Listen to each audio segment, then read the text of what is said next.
네, 오늘 나눌 말씀 본문 읽어보도록 하겠습니다. 사사기 13장 1절에서 25절까지입니다. 사사기 13장 1절에서 25절까지. 저랑 여러분이 두 절씩 번갈아 가면서 읽어보도록 하겠습니다. 사사기 13장 1절에서 25절입니다. 이스라엘 자손이 다시 여호와의 목전에 악을 행하였으므로 여호와께서 그들을 40년 동안 블레셋 사람의 손에 넘겨주시니라. 소라 땅에 단 지파의 가족 중에 마노아라 이름하는 자가 있더라. 그의 아내가 임신하지 못하므로 출산하지 못하더니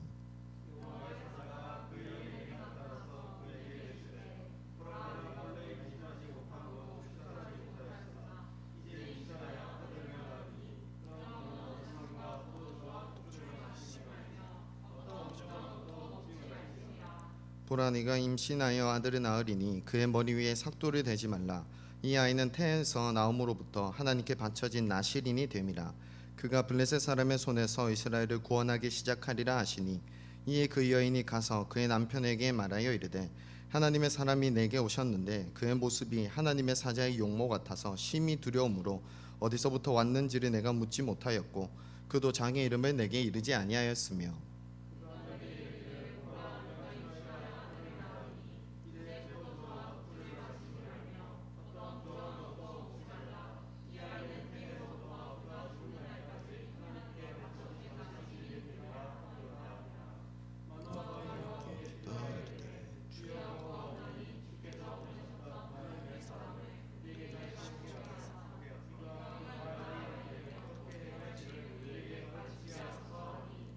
하나님이 마노아의 목소리를 들으시니라. 여인이 밭에 앉았을 때에 하나님의 사자가 다시 그에게 임하였으나 그의 남편 마노아는 함께 있지 아니한지라.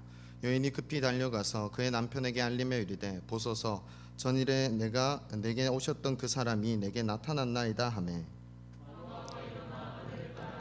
사람에게 이르러 그에게 묻되 당신이 여인에게 말씀하신 그 사람이니까 이르되 내가 그로다 하니라. 마노아가 이르되 이제 당신의 말씀대로 되기를 원합니다. 어떻게 기르며 우리가 그에게 어떻게 행하리까? 여호와의 사자가 마노아에게 이르되 내가 여인에게 말한 것들을 그가 다 삼가서 포도나무의 소선을 먹지 말며 포도주와 독주를 마시지 말며 어떤 부정한 것도 먹지 말고 내가 그에게 명령한 것은 다 지킬 것이니라 하니라. 사자가 말하되 없나니 당신은 우리에게 머물러서 우리가 당신을 위하여 염소기름을 준비하게 하소서 하니 사자가 마노아에게 이르되 술 먹지 아니하리라. 번제를 준비하려거든 마땅히 여호와께 드리치니라. 여호와의 사자인 줄을 마노아가 알지 못하였더라. 마노아가 또 여호와의 사자에게 말하되 당신의 이름이 무엇이니까? 당신의 말씀이 이루어질 때에 우리가 당신을 존귀히 여기리이다 하니 여호와의 사자가 그에게 이르되 어찌하여 내 이름을 묻느냐? 내 이름은 기묘자라 하니라.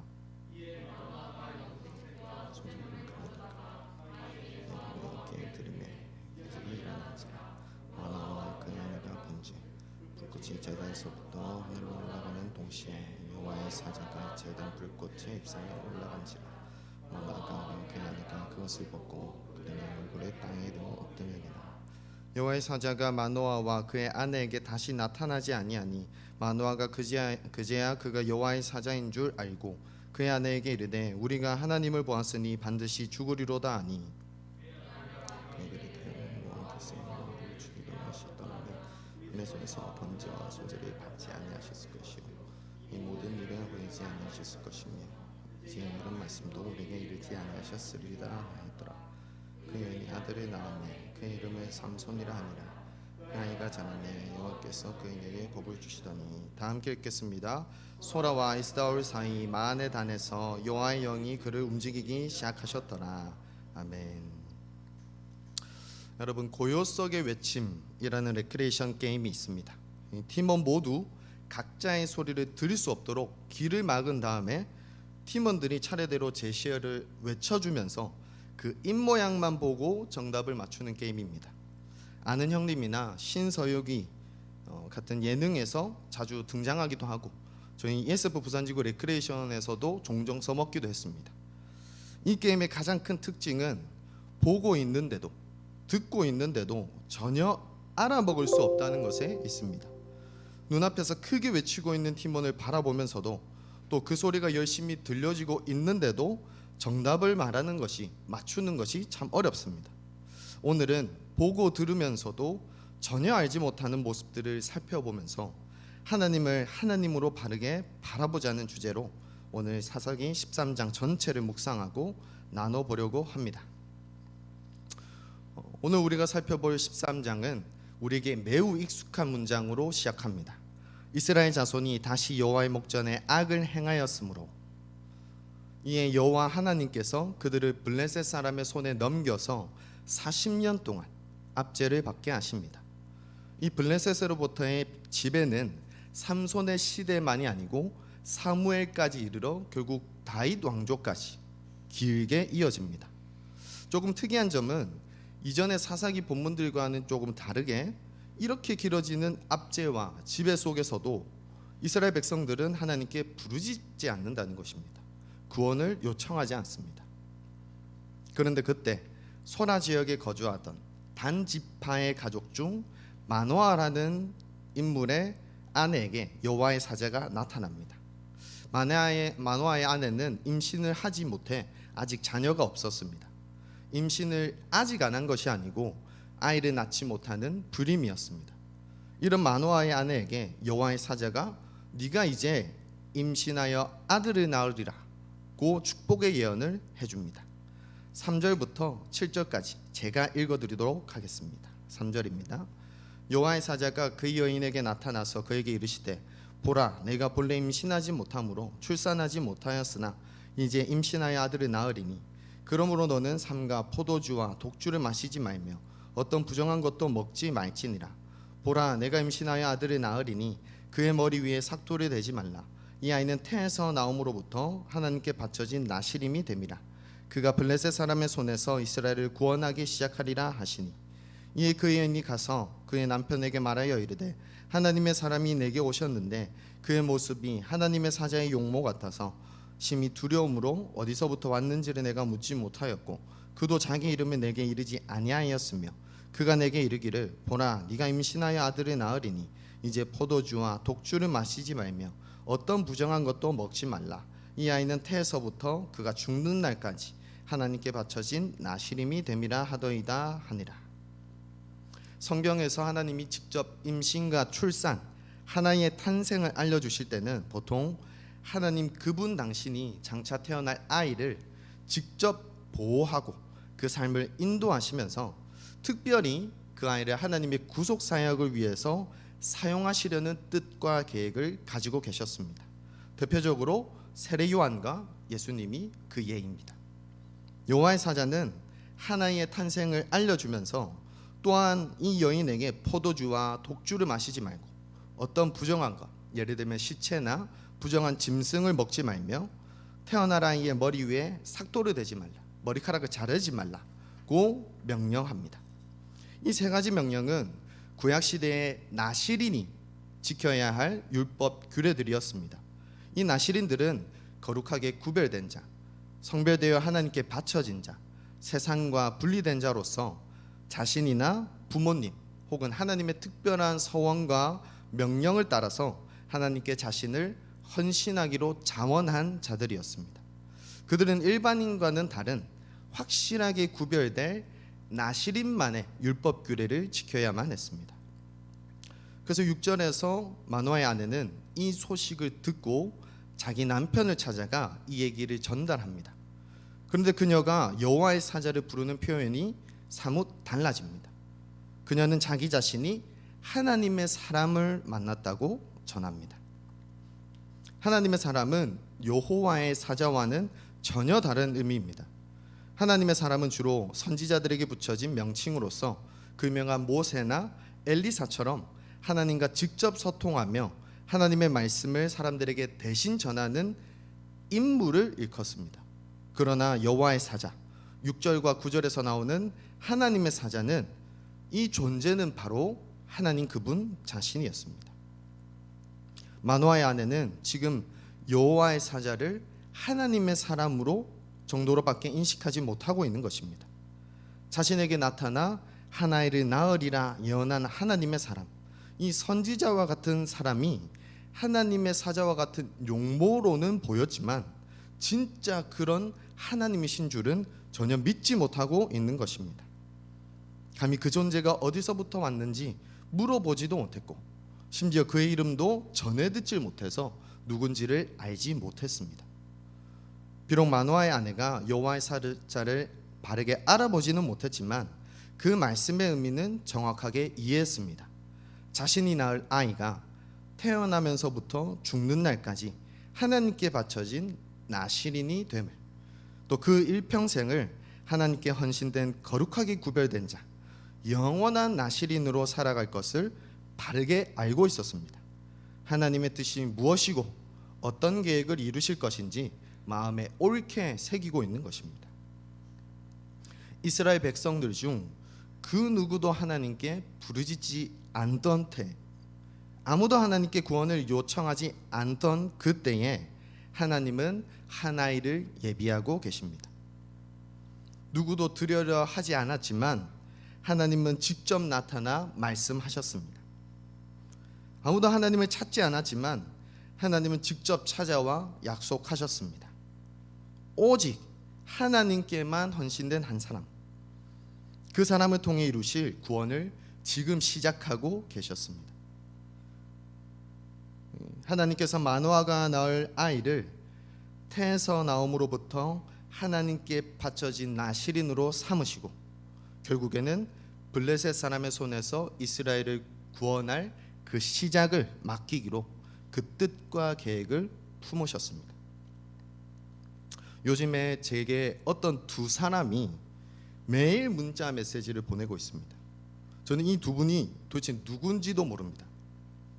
알지도 못하는 그분들이 저에게 보내는 문자 메시지 내용은 주식 투자하라는 내용입니다. 어떻게 번호를 알았는지도 모르겠어요. 그들이 보내는 내용은 이렇습니다. 내일 수익 실현, 지금 탑승하실 분, 아니면 확인하셨나요?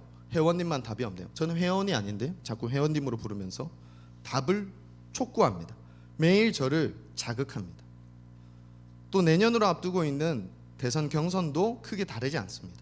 이 사람이 아니면 대한민국이 망한다, 혹은 이 사람이 되면 대한민국이 망하지 않는다, 아주 날카롭고 위험한 이 선전들이 우리의 휴대폰이나 뉴스 위로 오르락내리락 하고 있습니다. 더 문제가 되는 것은 사실 이것입니다. 우리는 사실 하나님께서 직접 찾아와 말씀하시는, 약속하시는 분이시란 사실을 너무 자주 잊는다는 것입니다. 하나님께서 마치 우리를 위해서는 아무것도 하지 않으시는 것처럼 여깁니다. 이것이 우리가 하나님을 바르게 바라보지 못하는 첫 번째 이유입니다. 살아는 계시는데 아무것도 하지 않으시는 하나님, 그냥 목석이나 석상처럼 살아있지도 않은 것 같은 하나님으로 우리가 여기고 있습니다. 하나님께 대하여 매우 무감각해져 버렸습니다. 하나님께서 말씀하시는 분이라는 것을 잊으니까 당연히 그 말씀에 귀 기울일 수가 없는 것입니다. 하나님께서 무슨 일을 이루실지라도 그 뜻과 계획을 알 수가 없습니다. 하나님께서 이 모든 일을 이루셨어도 우리는 그게 하나님의 일인지 전혀 알지 못합니다. 하나님께서 어떤 분이신지, 심지어 하나님 그분이신지도 알아보지 못하는 것입니다. 여러분, 오직 우리 하나님만이 우리의 인도자 되어 주십니다. 주식이나 대선, 돈이나 사람 등은 우리의 삶을 결정하지 못합니다. 책임져 주지도 않습니다. 오직 하나님만이 우리에게 뜻을 품고 계십니다. 우리 삶의 계획을 가지고 계시는 분은 오직 하나님 한 분이십니다. 우리 하나님은 그분의 구원을 시작하셨고 지금도 말씀하고 계십니다. 우리가 하나님의 뜻과 계획을 알 수 있는 방법도 결국 이 말씀을 듣는 것 말고는 없습니다. 말씀의 자리에서 하나님 말씀에 귀 기울이는 것 말고는 도무지 없습니다. 이 마노아의 아내처럼 우리 또한 하나님의 말씀을 바르게 듣고 옳게 새겨야 합니다. 비록 알아보지 못할지라도 알아보기 위하여, 하나님을 바르게 바라보기 위하여 그 말씀에 귀 기울여야 합니다. 오로지 그 하나님 말씀에 귀 기울이는 것, 그것만으로 우리는 다시 하나님을 바르게 바라볼 수 있을 것입니다. 이 바르게 바라보지 못하는 어리석음은 마노아 또한 그의 아내와 크게 다르지 않았습니다. 8절에서 11절까지 함께 읽어보도록 하겠습니다. 8절부터 11절입니다. 시작. 마노아가 여호와께 기도하여 이르되 주여 구하옵나니 우리에게 다시 오게 하사 우리가 그 나라에게 어떻게 행할지를 우리에게 가르치게 하소서 하니 하나님이 마노아의 목소리를 들으시니라. 여인이 밭에 앉았을 때에 하나님의 사자가 다시 그에게 임하였으나 그의 남편 마노아는 함께 있지 아니한지라. 여인이 급히 달려가서 그의 남편에게 알리어 이르되 보소서 전일에 내게 오셨던 그 사람이 내게 나타났나이다 하매 마노아가 일어나 아내를 따라가서 그 사람에게 이르러 그에게 묻되 당신이 이 여인에게 말씀하신 그 사람이니까 하니 이르되 내가 그로다 하니라. 마노아도 그의 아내처럼 여호와의 사자를 하나님의 사람으로 여겼습니다. 마노아는 자기 아내에게 나타나셨던 그 사람을 다시 보내달라고, 우리가 낳을 이 아이에게 어떻게 행해야 할지를 우리에게 가르쳐 주십시오 하고 여호와 하나님께 기도합니다. 좀 더 정확히 해석하자면 이 아이가 지켜야 할 규례는 무엇이며 그가 감당할 사명은 무엇입니까? 라고 그 사람에게 물어보고자 했습니다. 영원한 나실인으로 살아갈 이 아이에게 어떤 규례를 적용해야 합니까? 더불어 그가 맡은 특별한 사명과 사역은 도대체 무엇입니까? 더 자세히 알고 싶었던 것입니다. 이에 하나님께서 마노아의 기도에 응답하셔서 그 사람을 만나게 하십니다. 그런데 안타깝게도 마노아는 이 만남을 통해 새로운 정보는 전혀 얻지를 못했습니다. 결국 아내를 통해 전달받은 그 내용, 이 명령들을 잘 지켜라, 아내로부터 아이까지 잘 지켜라는 내용만 다시 한 번 더 확인받았을 뿐입니다. 마노아는 자신이 원했던 답을 시원하게 해결하지 못했지만 그럼에도 불구하고 마노아가 확실하게 알게 된 두 가지 사실이 있습니다. 첫째, 아내의 말이 사실이었다는 것입니다. 사람을 통해 전해 들었던 그 말이 다시금 하나님의 사람을 통해 반복되어져 확인되어졌습니다. 또한 이 아내로 하여금 이 명령들을 잘 지켜야 한다는 것도 다시 깨닫게 되었습니다. 이 하나님의 사람은 이 나실인의 규례들을 아내로부터 아이까지 다 지키기를 또 한 번 강조했습니다. 이것은 여호와의 사자의 만남을 통해 이 두 부부가 결국에는 한 아이를 얻게 될 거란 사실이 더욱 확실해진 것입니다. 이 두 부부는 이 하나님의 사람을 한 번 더 만남을 통해서 한 아이의 탄생을 다시금 확실히 약속받았습니다. 이에 마노아는 하나님의 사람에게 염소를 대접하고자 머물게 하려 합니다. 염소는 이 유목민이었던 이스라엘 백성들에게, 민족에게 매우 중요한 자산이었습니다. 더구나 이 염소를 잡는 행위는 이 손님들에게 매우 후하게 대접하는 일종의 사랑과 존경의 표현이었습니다.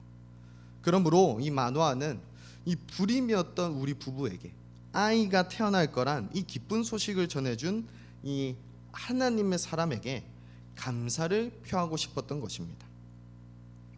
또한 이 마노아는 하나님의 사람에게 이름을 묻습니다. 그 이름을 잘 기억해 두었다가 이 약속이 이루어지는 날에 이 이름을 칭송하고 존경하고 이스라엘 곳곳에 소문을 내서 존경받게 하려고 마음을 품었기 때문입니다. 허나 여호와의 사자는 이를 거절합니다. 그 대접한 음식을 먹지 않고 여호와께 번제로 드리라 권유합니다. 이 부부는 여전히 여호와의 사자를 하나님의 사람으로 여기고 그렇게 대하고 있었기 때문입니다. 16절입니다. 이는 그가 여호와의 사자인 줄을 마노아가 알지 못함이었더라. 이에 여호와의 사자는 부부로 하여금 그분의 참 모습을 깨닫게 하시려고 번제를 준비하려거든 마땅히 여호와께 드릴지니라고 권유한 것입니다.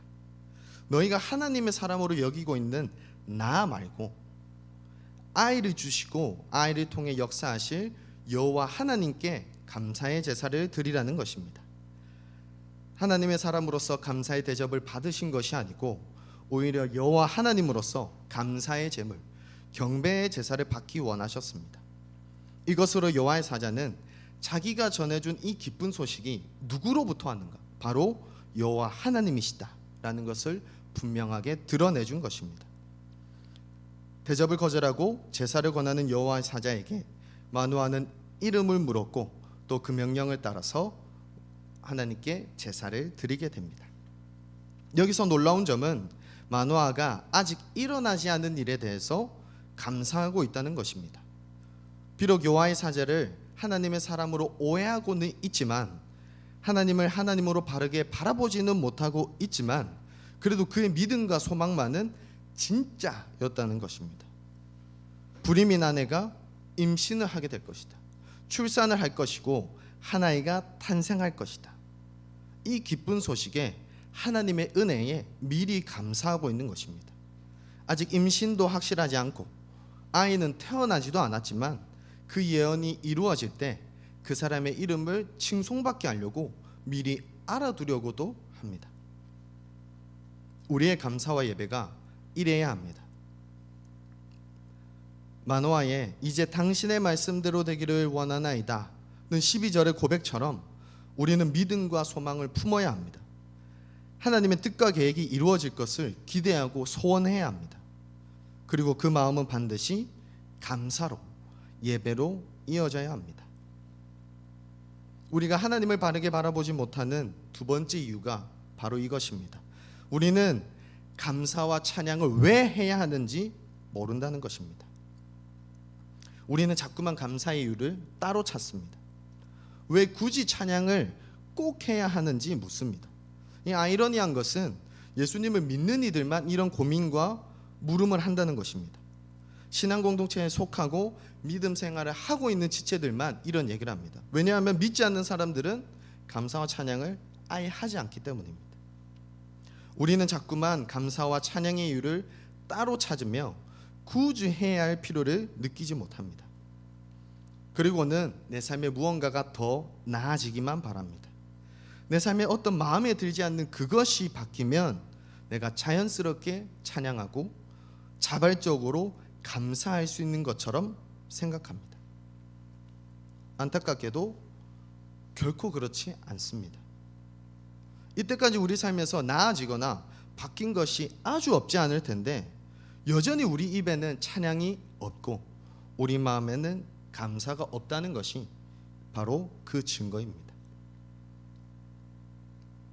하나님께서 우리에게 뜻과 계획을 품고 계시는 것, 그것 자체가 감사의 이유입니다.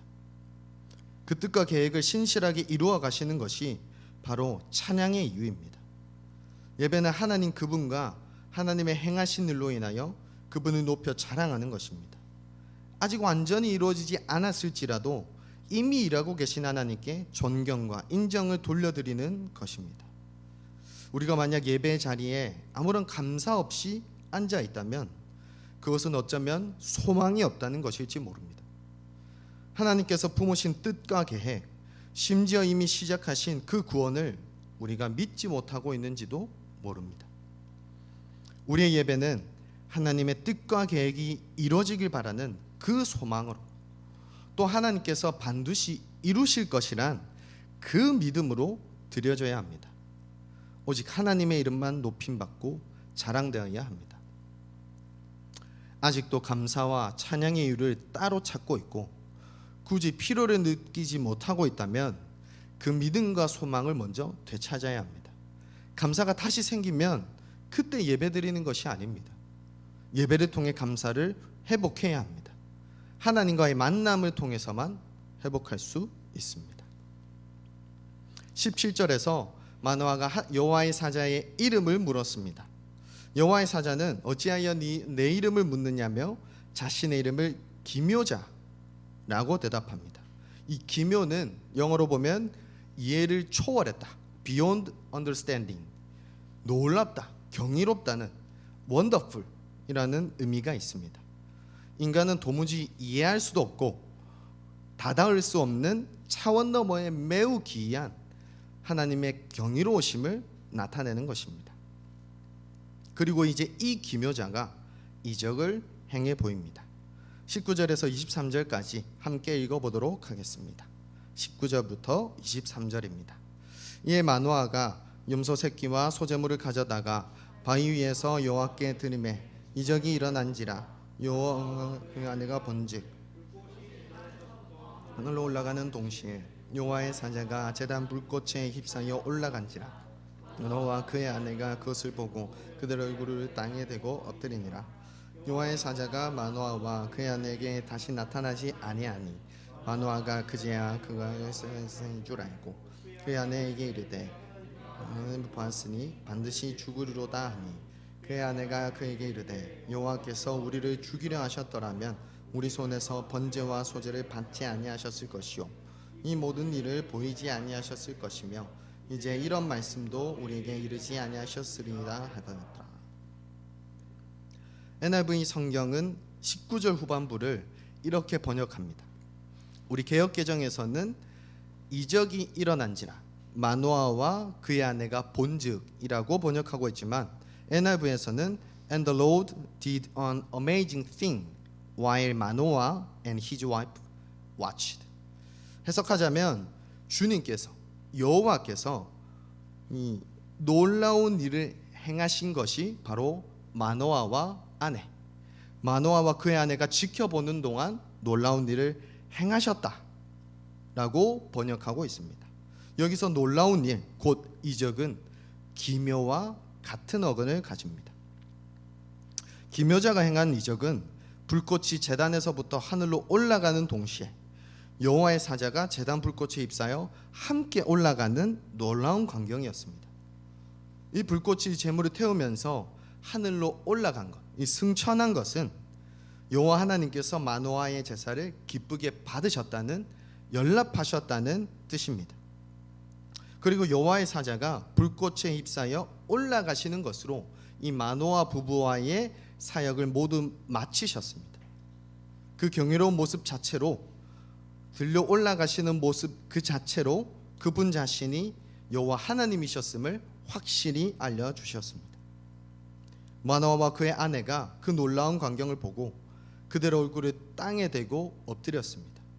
그들이 목격한 이 불꽃은 더러운 것을 태우시는 거룩한 하나님의 성품을 암시합니다. 즉, 이 부분은 지금 하나님의 거룩하고 존귀하신 영광을 마주대한 것입니다. 그러니 자연스럽게 여호와의 영광 앞에 얼굴을 땅에 대고 엎드릴 수밖에 없었던 것입니다. 여호와의 사자가 마노아와 그의 아내에게 다시 보이지 않을 때, 그 스스로를 나타내지 않으셨을 때, 이 부분은 비로소 자신들이 하나님의 사람으로 여겼던 그가 사실은 여호와의 사자, 여호와 하나님 그분이셨음을 깨닫게 되었습니다. 그 존재가 이 이적을 직접 일으켰고, 또한 옆에 있어야 될 그가 사라졌다는 것이 하나님이 아니고서는 일으키실 수 없는 이적이다라고 여긴 것입니다. 앞선 두 차례의 만남에도 불구하고 하나님을 하나님으로 바르게 바라보지 못했던 이들이 여호와 하나님의 놀라운 행하심을 보고서야, 이적을 보고서야, 또 그분이 하늘에 올라가신 후에야 바르게 보게 되었습니다. 수차례의 질문들, 예를 들면 당신이 맞습니까? 무엇을 어떻게 해야 합니까? 당신의 이름은 무엇입니까? 등으로가 아니라 하나님의 역사하심을 두 눈으로 똑똑히 보았을 때 그분이 진정 누구신지 확실하게 알게 된 것입니다. 그들은 바로 여호와 하나님을 직접 만나 배웠습니다. 그랬더니 마노아가 두려워합니다. 우리가 하나님을 배웠으니 반드시 죽으리로다. 절망으로 탄식합니다. 죄인인 인간은 그 자신의 죄인됨과 행한 죄악으로 거룩하신 하나님을 볼 경우에 반드시 죽을 수밖에 없었기 때문입니다. 이 경외감과 불안감이 동시에 폭발하듯 터져 나와서 이 온몸이 떨릴 만한 그 순간에 그 놀라운 경험을 분명히 하고도, 그런데 마노아의 아내는 전혀 예상치 못한 대답을 해줍니다. 여호와 하나님은 우리를 죽일 생각이 없으셨다는 것입니다. 23절 본문 그대로는 아니지만 좀 더 이해하기 쉽게 정리하자면, 여호와 하나님께서 만약 마노아 부부를 죽이려고 하셨다면 그 죽이시려는 자에게 말씀하실 리가 없다. 뜻과 계획을 알려주실 리가 없다. 두 번째로 그 제사와 제물을 받으시거나, 또 세 번째로 그분 자신을 드러내고 이적을 보여주실 리 없다라는 것입니다. 요하나님께서 이렇게까지 하신 것은 그들을 죽이시려 함이 아니고 구원을 시작하시려 함이었습니다. 그들에게 뜻을 알리시고 계획을 이뤄가시려는 하나님의 마음과 또 하나님의 계획을 보여주신 것입니다. 부부를 죽이시려는 것이 아니라 구원의 시작을 말씀하시고 약속하시고 보여주시려 하셨던 것입니다. 우리가 하나님을 바르게 바라보지 못하는 마지막 이유는, 우리는 하나님께서 진짜 역사하실 것을 기대하지도 또 직접 보지도 못했다는 것입니다. 하나님을 하나님으로 바르게 바라보기 위해서는 듣는 것, 또 드리는 것만으로는 충분하지 않습니다. 하나님도 성경에서 야, 내가 너에게 말했으니까 그냥 감사해 라고 하지 않으셨습니다. 너무나 분명하게도 하나님의 역사를 약속하셨습니다. 내가 보여주겠다, 내가 행하겠다. 그리고 실제로 하나님은 그 이루심을 보여주셨습니다. 그러므로 이제 우리가 마음과 정성을 쏟아야 할 것은 무엇이겠습니까? 바로 하나님의 역사를 기대하는 것입니다. 하나님께서 신실하게 이루신 그 광경을 보는 것입니다. 하나님은 직접 시간을 시작하시기 전부터, 공간을 창조하시기 전부터 일하고 계셨습니다. 그분은 또한 지금도 동일하게 역사하고 계십니다. 이후로도 하나님은 그분이 품으신 뜻과 계획을 신실하게 완전하게 이루어 가실 것입니다. 그런데 이 22절의 기적, 이 불꽃의 기적보다 더 놀라운 이적이 있습니다. 바로 24절의 이적입니다. 불임이었던 여성이 진짜 아이를 낳았습니다. 하나님 말씀대로 임신을 했고 출산을 했고 아들을 낳아서 삼손이라고 이름을 지었습니다.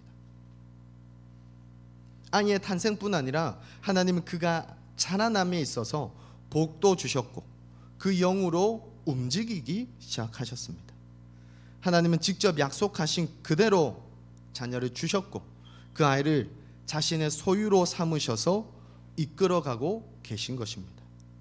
하나님은 말씀으로 약속하셨고 예배로 감사를 받으셨고 기묘자로 이적을 펼치셔서 그 뜻과 계획을 이뤄가고 계신 것입니다. 이제 메시지를 마무리하고자 합니다. 오늘 본문 속 이 한 아이처럼 영원한 나시린으로 택하심과 부르심과 세우심을 받은 또 한 명의 인물이 성경 속에 등장합니다. 그는 하나님께만 언신된 거룩하게 구별된 자로서 하나님 앞에 온전한 제사로 자신을 드리고 희생하셨습니다. 바로 예수 그리스도십니다. 그런데 또 이 예수 그리스도를 통해 영원한 나시린으로 살아갈 은혜를 덧입은 자들이 있습니다. 하나님의 뜻과 계획을 따라 그들도 이제 이 신약 시대의 영원한 나시린으로 살아갈 수 있는 권리와 의무를 받게 되었습니다. 그들은 바로 믿음으로 말미암아 구원을 받은 우리입니다. 영원한 나시린으로서의 우리는 오직 한 분, 하나님을 위해 살아가야 합니다. 하나님의 뜻을 지키며 그분의 계획을 이루며 살아가야 합니다. 우리는 예수 그리스도의 피값으로 사신 하나님의 소유, 하나님께 헌신된 자들이기 때문입니다. 즉 우리는 하나님의 뜻과 계획이 담긴 그분의 말씀을 듣고 하나님께 그 소망과 믿음으로 인하여 감사의 예배를 드리고 하나님께서 실제로 역사하시는 것을 기대하고 발견해야 하는 영원한 나시린들인 것입니다. 이런 때에 우리에게 매우 좋은 말씀의 자리가, 예배의 자리가, 이적의 자리가 보장되어 있습니다. 감사로 예배를 드릴 수 있는 기회, 하나님이 역사하시는 기묘자가 이적을 펼치시는 자리를 우리가 볼 수 있게 되었습니다. 그중 하나가 바로 금요체플, 오늘 여러 부인 모인, 우리가 함께 모인 이 자리입니다. 이제 사회적 거리두기도 변경되어서 우리가 마음 편하게 또 몸 안전하게 다 같이 모일 수 있게 되었습니다. 만약에 여러분 중 온라인의 편리함이나 비대면의 달콤함에 안주하고 계신 지체가 있다면 이제 그 유리여왕을 깨고 이 드넓은 바다로 뛰어드시길 바랍니다. 금요일 저녁 시간을 거룩하게 비워서 거룩하게 구별해서 이 자리를 찾으시길 소원합니다. 세상으로부터 떨어져 나와 자신의 걸음으로 직접 찾은 이 자리에서 하나님께서 예배하신 그 이적을 만끽하시길 간절히 소원합니다. 그것은 고작 시작에 불과할 것입니다. 마노아의 아내가 외친 고백이 제 마음에 깊이 남습니다. 만일 주님께서 우리를 죽이려 하셨다면 우리의 손에서 번제물과 곡식 예물을 받지 않으셨을 것이며 또 우리에게 이 모든 일을 보이거나 이런 말씀을 하시지도 않으셨을 것입니다. 이 시작은 죽음과 멸망이 아니라 손해가 포기가 아니라 바로 구원입니다.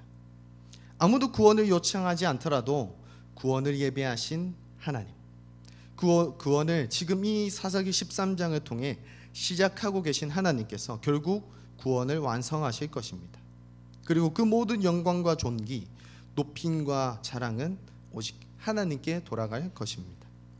우리 ASF 모든 지구 모든 이 지체들이 하나님 말씀에 귀 기울이고 하나님께 감사로 예배하면서 하나님의 역사를 직접 살아가는 영원한 나시린들 되시기를 간절히 예수 그리스도의 이름으로 축복합니다. 제가 기도하고 마치도록 하겠습니다. 하나님 아버지, 참으로 감사드립니다. 당신을 알아보지도 못하며 찾지도 않으며 선한 것이 없으며 하나님을 우리 마음에 두기 싫어하는 우리를 당신의 거룩하신 뜻과 계획대로 불러 모으셔서 당신의 자녀 삼으심에 참으로 감사드립니다. 우리는 그 어떤 것도 하나님 앞에 자랑할 수 없지만, 그 어떤 것도 하나님 앞에서 감히 드러낼 수 없지만, 우리가 하나님 앞에 나올 수 있는 것 전부 하나님의 은혜이며 기쁜 소식, 복음 덕분인 줄을 고백합니다. 이 시간 주님, 우리의 마음을 붙들어 주셔서 우리가 하나님의 거룩하신 자녀들, 하나님의 거룩하신 백성, 영원한 나시린으로서 하나님 보시기에 합당한 삶을 살아갈 수 있도록 도와주시옵소서. 진실로 하나님 말씀에 귀 기울이며 이 예배를 감사로 제사 드리며 또 하나님의 역사, 그 이적을 기대하고 진짜 만끽하는 그 광경을 목격하는 하나님의 사람들 될 수 있도록 도와주시옵소서. 이후로도 우리 삶에서 역사하시고 우리 삶을 인도하여 나가실 우리의 구주 예수 그리스도의 이름으로 이 모든 말씀 기도드립니다.